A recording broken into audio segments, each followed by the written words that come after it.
All right, folks, the time has come. We are going to write an essay. But before we do that, we're going to do a little pre-writing. You may have done an insider chart or a helps chart in class before and may not have, but we're going to do it now, so get ready. The first thing we need to do is look at our prompt, and it says, read the following quotation. Those who fail to learn from history are doomed to repeat it. Winston Churchill.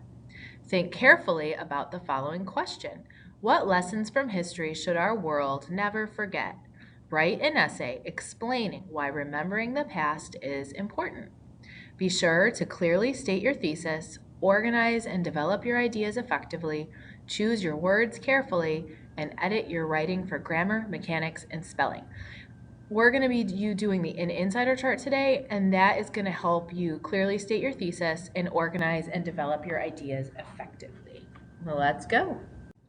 If you've never seen one before, this is what an insider chart looks like. And you don't need to have a special handout to do this. It's just easier for you to read a typed thing than my handwriting, but it's really better for you to just draw these boxes on a piece of paper or fold the piece of paper to have 6 boxes, because you'll want to do an insider chart on a test. And if you're always copying down onto a piece of paper that's been printed off a computer, you're gonna not remember what each box is, but if you write it down every time, you'll remember automatically, and you'll have practice doing it, because you're not going to be able to have this graphic organizer necessarily in an actual STAR exam.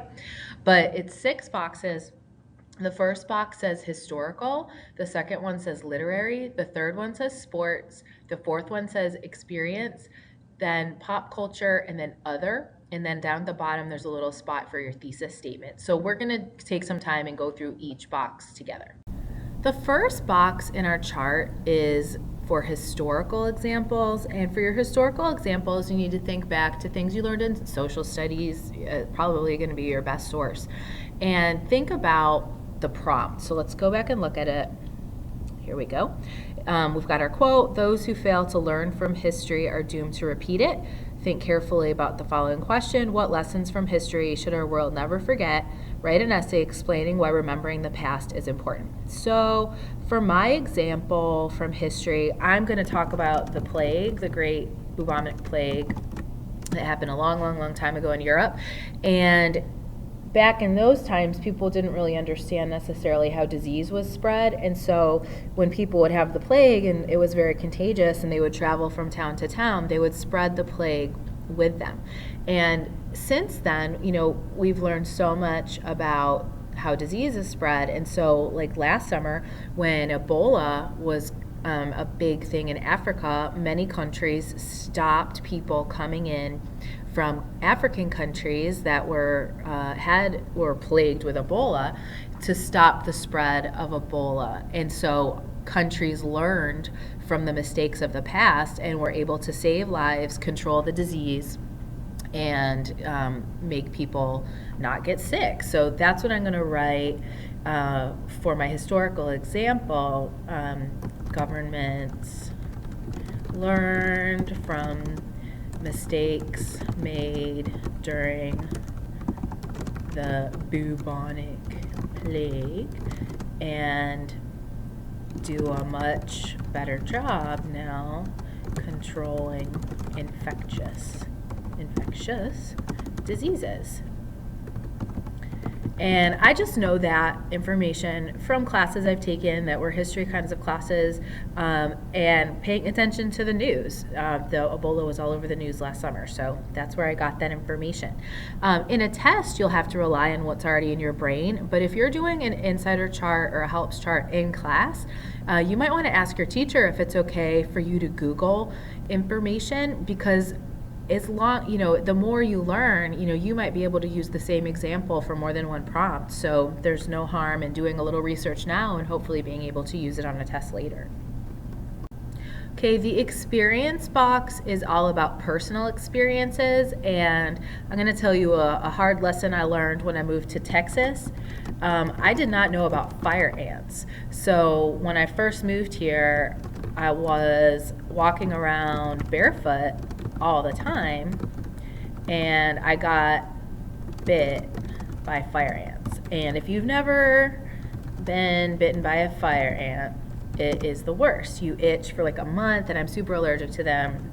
And so the lesson I learned from my past is I no longer go barefoot in the grass in the summer, because I do not want to get bitten by fire ants. And personal experience, or just whatever your experiences are, maybe you learned, from a bad breakup not to date this person, like never go back to this person again, or, there are no limits to what your personal experience is. So whatever lessons in life you've learned and you know not to repeat, you could write about that. Literary means anything from books, movies, TV, that would all be included in your literary example. I'm actually going to use the example of the people in the poem we just read. It is raining on the house of Anne Frank, right? The people in the poem were studying the past, right? They were going to visit the Anne Frank house and the Van Gogh Museum, and it helped them find inspiration in their own lives.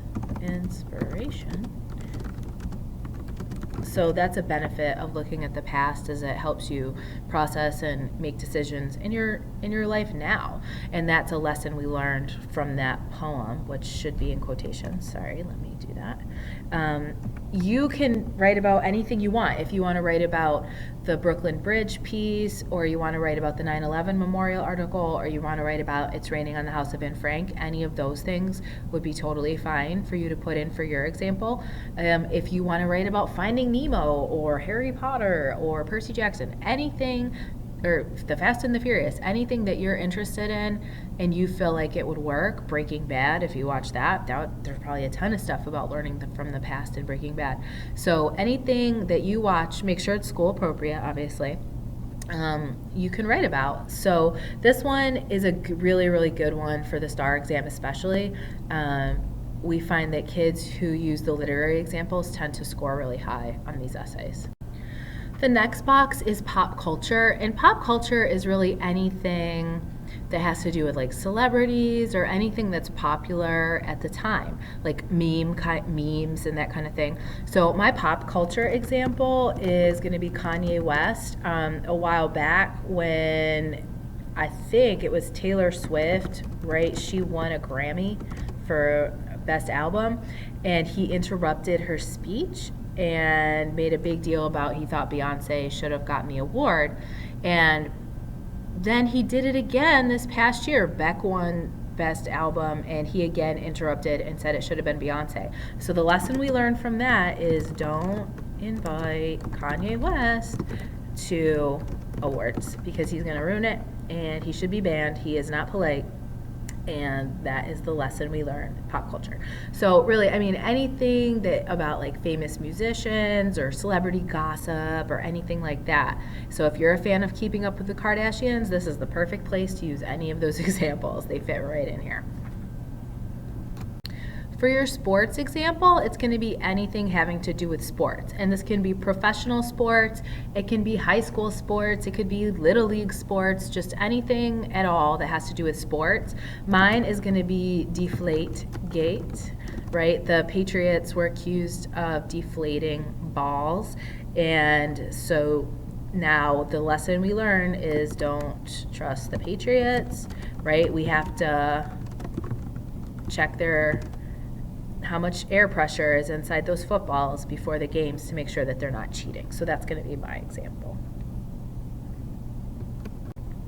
Okay, and the last box is for other, and that's if you think of something but you're not sure, well, it doesn't fit in sports or it doesn't fit in pop culture, it's not really literary. That's fine. Some kids are really into science and they'll come up with some example from like a scientific process or biology or something. That's where you would stick that. Just anything you can think of that doesn't really fit in the other categories goes in the other. The last piece of the insider chart is the working thesis statement, and that's going to be where you write what you think you're going to write about, what you think the main idea of your essay is going to be. So in order for me to decide that, I'm going to review my helps. So I have the one about the plague, the government learning from the mistakes, and they do a better job of controlling infectious disease. I've got the one where I got bitten by the fire ant, and I don't go barefoot in the grass anymore. I've got the one about people being inspired by the House of Anne Frank. I've got Kanye West, don't invite him to any award shows because it'll save you a lot of pain, and don't trust the Patriots. So I feel like, let me look at the prompt again really fast. The prompt says, write an essay explaining why remembering the past is important. I'm going to say just really simply, and I'm going to use the words from the prompt, remembering the past is important because it can save you a lot of pain and suffering. Okay, so we're going to look at how to outline your essay next using the 11-minute essay, and I'm going to talk about which examples I'm going to use to support my thesis, and I'm not going to use all of them, so I'm going to talk about why I'm not going to use all of them. So I'll see you in the next video.